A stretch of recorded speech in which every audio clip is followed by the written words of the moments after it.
په دې منځ کې یو ټیلر خیمه ټیلر زمونږ په دې کلي کې سوات کې په دې غریزو علاقو کې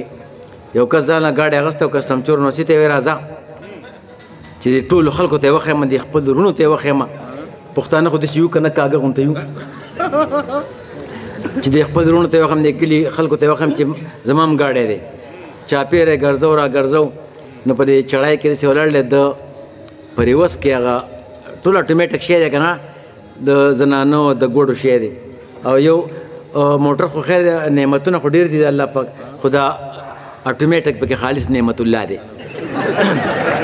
نو هغه یو ګاډی ته مخکې شو هغه بابا ورته ویل نو سیته هلکه به چوړیا هغه ګاډی خو درنه مخکې شو وی هغه ډي تک و که نه یو ته هم ډي تکه که نه جو خلکو ورته هغه چې اکسلیټر ورکړو که نه چړای کې اترای کې ولاړو او یو شاته راغی ګاډی هم چق په چق شو بابا هم خوږ شو نوسې هم خوږ شو بیا به ورته خلکو په کلي کې وي ډي ته یې که یلکه ډي ته یې که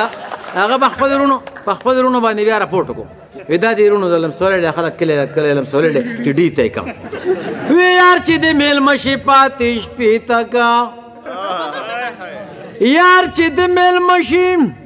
پاتې شپې ته که خلک چې اوده شي بیا یې ډي ته که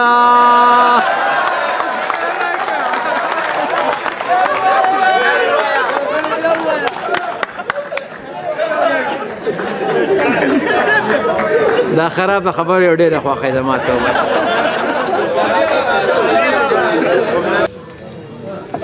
تاسو کوم ناروغاني ما وسه وي الله پاک ته وبخي سره د دواړو دغه قبر سره او قبر د خدای پاک د نور نه ډکي هغه بابا قیتو او ما له مخې له راغی ما یې بابا السلام علیکم منیجر صاحب په خیر ما یې ستا هغه د خوشحالۍ هغه اشعار مې نه یېرېږي تا ته پکې څه یاد دي او ما ته پکې یاد دي لکه هغه دا ویلي چې خوشحالي ته ځان په خپله خوشحاله وه د چا نه دا تمه نه کې که د تمه د انسان د دره پرېږړه ما ته ګورې ما ته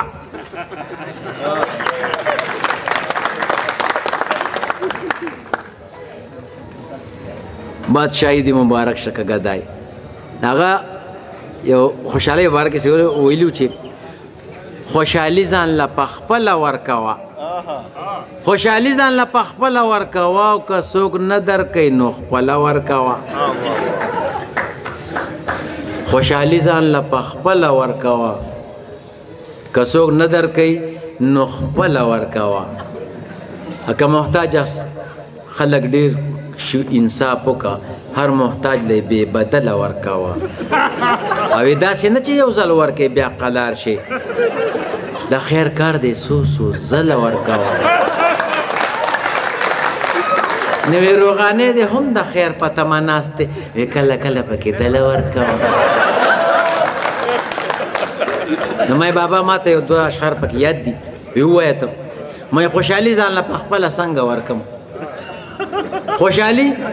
ځان له پخپله څنګه ورکم چې څوک نه راکوي نو خپله څنګه ورکم او که محتاجو ته مې ووایي خیر مې نشته محتاج ډېر دی بې بدله یې څنګه ورکم او ما یو ځل غلطي کړې بیا قلار شوم ضمیر صاحب ما یو ځل غلطي کړې بیا قلار شوم ډېر سخت کار دی څو ځله څنګه ورکم نو اکبر ځان لره ډېر شي په تمه ناست دی کله کله پکې دله څنګه ورکوم ما ته یې بچو زمونږ هغه خو دې الټه کو ما که زه وزګار شم ستاسو دا کتاب به ټول الټه کړم الله دې وبخي زبردست انسان زبردست د هغه نوم به پاتې دا کتاب به پاتې د هغه وینا به پاتې هغه نشته په دنیا کې چې څو پورې ژوند دی د نصیب نه سوا هېڅ نشي موندی په نصیب پسې پردي وطن له مزه خپل پردي سله په ځان پورې خندی نو بس پوره ده دې ضمیر چې درته وي په نرۍ خبره پوه شه که بندی ای اکبره په نیکۍ کې سستي مه کړه د بدۍ په کار کې نشي ګړندی